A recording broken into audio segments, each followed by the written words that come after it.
Hey guys, and welcome back to my channel. It's JessicaFitBeauty. If you're new, welcome. If you like what you see, go ahead and subscribe. And when you do, you can click that little bell. That way you get notified every time I upload a new video. Today I'm going to be talking about a new product that I saw floating around on Instagram.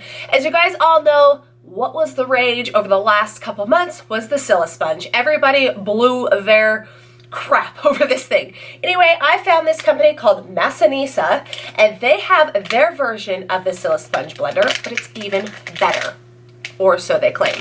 So let's go ahead and take a look at this, and here it is. Do you guys see that? It is just like a SiliSponge. The only difference, and the thing that is supposed to make it even better, is this dome shape at the top. So it's basically like half of a beauty blender. And how cool is this? So if you guys want to see the Masinisa silicone blender, go ahead and watch.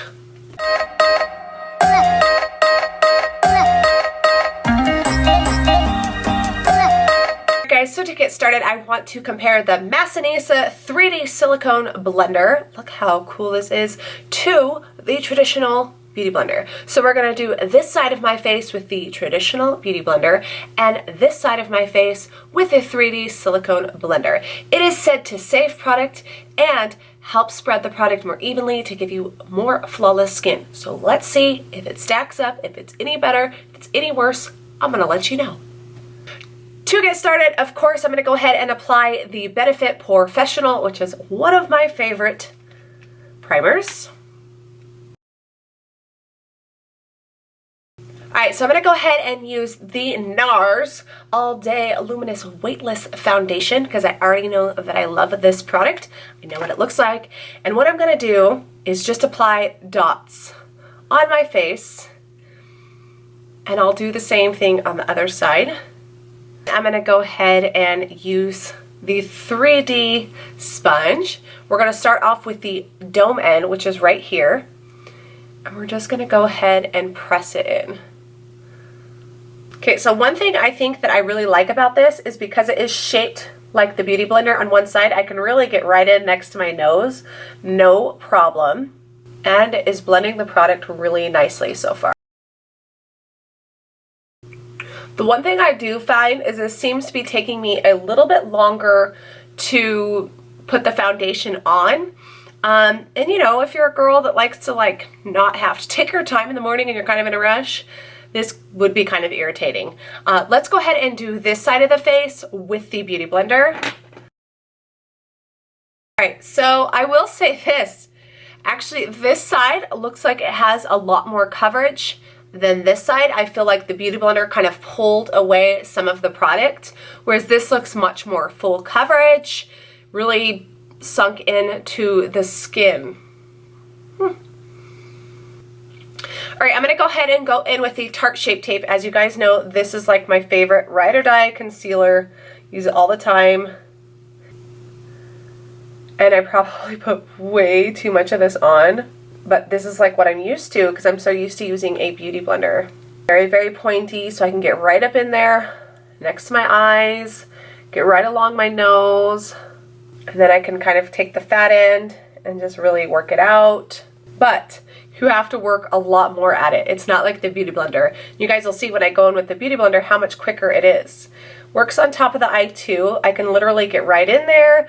I don't have to you know, maneuver anything. This side with a 3D blender. I'm happy with that. Now let's go ahead and go in with the Beauty Blender on this side. You guys will see how much quicker this is. And it is sucking up a ton of the product. Whereas on the other eye, it did not soak up that much product and I was able to really move a lot more product. Do you see that difference? Like, it's the same amount of product, just this one really covered. Whereas because the Beauty Blender wants to suck up some of the product, I'm going to have to go in with a little bit more of the Tarte Shape Tape to really get that look. So I'm going to go in with just a little bit more right here and then take the Beauty Blender to it. Okay, so now that looks a whole lot more even, much better. Let's go ahead and contour as well. I'm going to go ahead and use Hoola Quickie Contour Stick because I know I like it. It's easy to apply, and I'm gonna apply just a little. Go ahead and work that in.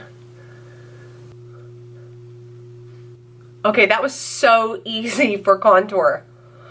That was really cool, and I did not have to use hardly any, and I got a nice little line right there. I'm gonna use a little bit up here as well, and I'm gonna go back in and just add a little bit more, and then blend it out again. I really like the way that looks. Okay, yes, Sante. I really had to use way less product on the opposite side, but because I know what the Beauty Blender does, I'm gonna stick with the same amount that I normally use. So do you see how, like, this is way more harsher, whereas this, like, I don't know, it just blended out really flawlessly. Overall, I am super, super impressed with this little silicone blender. It is amazing. So I'm gonna go ahead and finish up the rest of my face. I'll come back and give you my final thoughts in just a few. Guys, I am back. This is my completed look. I decided to go for a very bold hot pink lip, just in time for summer, but I wanted to give you my final thoughts on the Masinisa 3D silicone blender. I definitely think this is a must. So if you guys want to get it, I will make sure to link everything down below in the description box, and you can try it out for yourself. I think it's going to take place of my Beauty Blender from now on. Save some product, save some moolah. It's an awesome, awesome product. You don't have to wash it. I love it. So anyway, if you guys enjoyed this video, make sure that you give it a big fat thumbs up. Let me know down in the description box if you think this is an awesome product or not. I want to hear, start the discussion. Until next time, we'll be seeing you soon. Bye!